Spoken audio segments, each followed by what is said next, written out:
Well, it's Easter week, which means eggs everywhere. Dye them, hunt them, but first you gotta cook them right.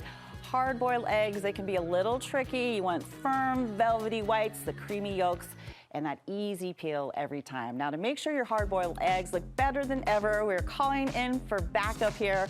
One of our best big sisters, Heather Smith of Orson Gygi, will troubleshoot every hard-boiled egg hiccup. We have come to the master.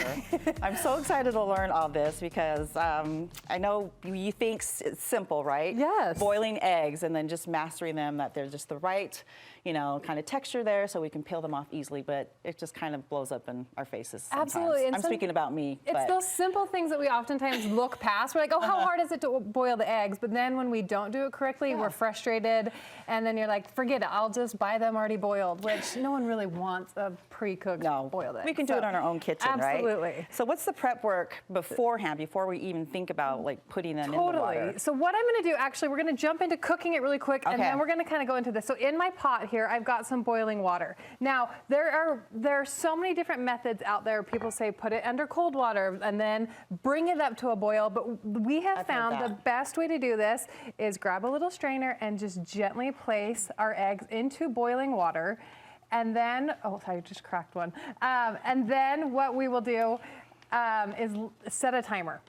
So we're just gonna let these cook. Now, we don't want this a hard rolling boil because we don't want them cracking and kind of rolling on the bottom of our pan. So once we have these in there, we can kind of turn it up. I'll put my lid on there, and then we just want that to simmer for a little bit. So we're just gonna kind of put that in there. Now we can go and let that do its job while we talk about eggs. So as you are someone who has chickens, everyone is jealous of you right now that if you have chickens, because that's like eggs the thing right now, have a little higher price point than they've had in the past. But when we are going to do hard-boiled eggs, we actually want a little bit older egg. So if you are someone that has chickens, put these ones away in the fridge or something for a little bit. You want it like 10 to 12 days. 10 to 12 An days. aged egg works better. If you are someone like me who has to buy them in the grocery store, generally when you're getting at the grocery store, it takes time for it to go from the farm to the store, the packaging and all of that. So generally if you're getting it at the grocery store, you're gonna be fine. But a good way to know is there's actually a little cheat code on your carton of eggs. So you'll see a P on there that has like the plant number, and then there's a date at the end. So this one has a date of 89. Luckily, I Googled that before we got here. So that tells me that these were packaged and put in here on March 30th.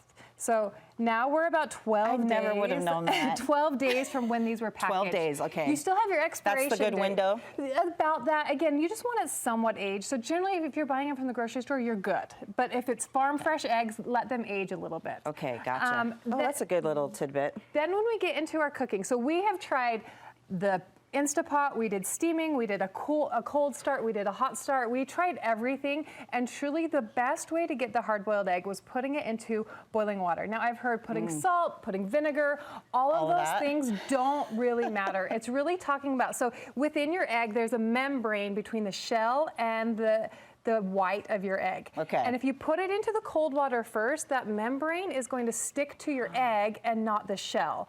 So what we're doing is putting it gently into our hot water. It's releasing that membrane a little bit and then helping it to, like, once we boil it, then we put it into our cold water. That will keep that membrane on our shell, which then makes That's what we want. Ooh, this is getting scientific, but there's a reason for all of that. So that's what we want. Now, when you're looking at your boil time, this is where you get to decide how you want to do it. We love, for hard-boiled eggs, like a 10 to 12, especially if you're gonna be doing deviled eggs for Easter or something like this. But I love like a good ramen egg, so a little softer egg too. So this is where you get to kind of play with the time. So you get to decide what that looks like. This one here I have is like an 8-minute egg, and this is a 12-minute egg. So you can see it's a little bit different in the consistency of it. So you can see the differences in there. But once we have that, and we'll let these kind of boil, but generally what you would do is take them out, and some of these are probably, we're going to be a little bit softer yolk, but you'll gently, if you don't have one of these strainers, I highly recommend, because they get all in the pot at the same time. So much easier to handle. And it's like you would use this for everything. And then you'll gently put it in your ice bath. Now again, this is going to stop your cooking process. So if you someone who's got like the green or the gray yolk in there, this is going to help prevent that. So you still with a bright, crisp yellow yolk. I'm guilty of the gray. You know, and when you're eating it at home, who cares? You bite into it, no one's going to care. But it's not as appetizing, especially when you're going to be serving them like this. So you'll leave it in the ice bath for a little bit, and then after that, we've got our cracked eggs. So you may think, okay, and you can grab one of these and try it if you want, but there's like a more narrow side and more of a wider side. Generally, if you want, you can try it. You can usually crack it a little bit easier on the wide side. Now you can crack it, you can roll it, however you want to do. But if it's done correctly, these will just peel super easy. And it's not sticking to my egg at all. This is always like the nerve-wracking part, like what if it doesn't work? But all of our eggs so far. It's not your first egg peeling. That's you know how this goes.